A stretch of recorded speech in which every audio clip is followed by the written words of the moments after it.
How to install your Nexxt Home Smart Wi-Fi Floodlight camera with built-in motion detection.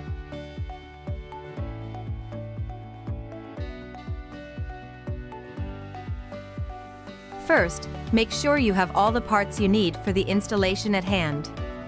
Turn off the breaker that controls the circuit for your floodlight camera before you start the installation. Screw the mounting bracket onto the junction box on the wall.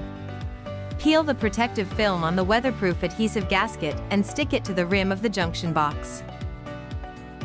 Connect the leads coming from the wall with the matching cables in the camera. Secure each connection with a wire nut.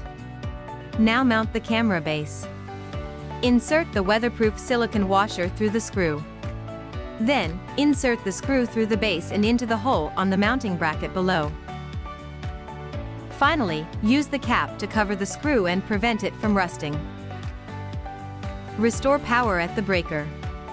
The camera will automatically enter pairing mode and will be ready for setup in the Nexxt Home app. With this, you have learned how to install your Nexxt Home Smart Wi-Fi Floodlight camera.